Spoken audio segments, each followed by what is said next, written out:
Երկրորդ հարցին եթե կարելի է կառավարումը տակ, իրենք բանեն ցանեն, դուք տերը լինեք։ Գիտեք, էդ էլ այդպես չի։ Էլի նորից մենք գնում ենք մեր պաշտպանողական կամ հարձակողական ոնց ուզում եք ասեք իրավական ճանապարհները բացահայտելու մասին, էդ էլ այդպես չի։ Եթե իրենք մտածում են, որ կարող են կառավարիչ նշանակել, այսպես ասած, այդ իմ ասած անգրագետ օրենքով, եւ այդ կառավարիչը գա ինչ ուզենա անի, Կարապետյան Սամվելի ունեցվածքով երաշխավոր է այդ բանկերում մյուս պատասխան տա, այդ էլ այդպես չի։ Մի քիչ գիտեք, չեմ կարող պատկերացնել, լավ, այդքան կարճ մտածել որտեղից, շատ կարճ են մտածում ախր։ Ինչ-որ րոպեական, ինչ-որ ցանկությունները հագուրդ տալու խնդիր ունեն, ինչ չեմ կարող պատկերացնել։ Ախր դա այնքան ակներև է, որ կառավարիչը ես չեմ, կառավարիչը գալիս սկսում է վնասներ տալ, աշխատում ավելի վատ, քան այն ժամանակ աշխատել է։ Ես ռիսկերի մասին չեմ խոսում, կարծում եմ այդ հարցն էլ կլինի հետագա ռիսկերի հետ կապված, ես կասեմ նաև մենք ինչ ենք տեսնում, բայց ու պատասխան տա սեփականատեր, լավ որտեղ է գրած։ Ես երրորդ հարցը էլի գնել ես Սյուզի ջան, երրորդ հարցը։ Այդ քաշունի պատմությունը։ Պայքարել մի հիմնարկի համար, բայց ինչ եք պայքարում, հիմա քպականի հասնա, բայց ինչ եք պայքարում, որ թքածում։ Ես իմ կյանքում, իմ վրա օրինակը բերեմ, դուք ընդհանրացրեք։ Ես իմ կյանքում եղել են դեպքեր, որտեղ պետք է ես որոշեի։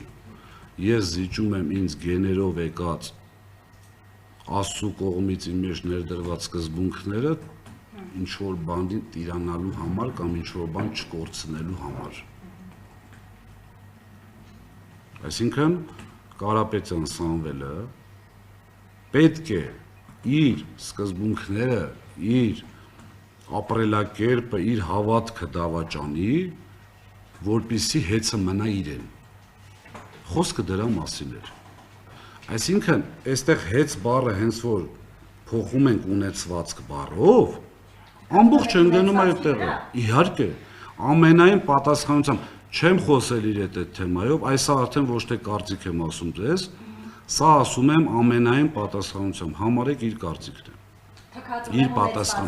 Այո, դա կարող լինի տաշիրպիցան, դա կարող լինի մոլը, դա հաշվի առնելով, որ այդ պայն հեծն էր թիրախավորված, ինքը հեծն է հիշել կամ հեծն է ասել։ Հիմա նույն հաջողությամբ նորից եմ կրկնում, բառի խնդիր է։ Այդ բառը փոխել ունեցվածքով կամ փոխել տաշիրպիցայով կամ փոխել, չգիտեմ, դալմայով կամ մյուսով, իր ակտիվների հետ կապված։ Այստեղ անբարոյականության չափերը սենց մի քիչ կամաց անցնելով գնում են, այն առումով, որ խիստ, ոչ թե խիստ կասկածում եմ, համոզված եմ իրենք բոլորը, ամենայն դեպս այդ թեզը տարածողները, իրենք բոլորը հասկանում են այդ մարդը ինչ ասել։ Համոզված եմ, որ դուք էլ եք հասկանում։ Ինչ անշոկում թքած ունեմ հեծի վրա, բերեն դաս արգեն, ինձ լրագրողը հարցը տալիս, ասում վիրավորված չեք, ասում եմ ինչից վիրավորվեմ, ասում դե թքած ուներ հեծի վրա, ինձ ավտոմատ ձեր վրա էլ էլի, ձեր աշխատողների։ Լավ։ Շնորհակալություն։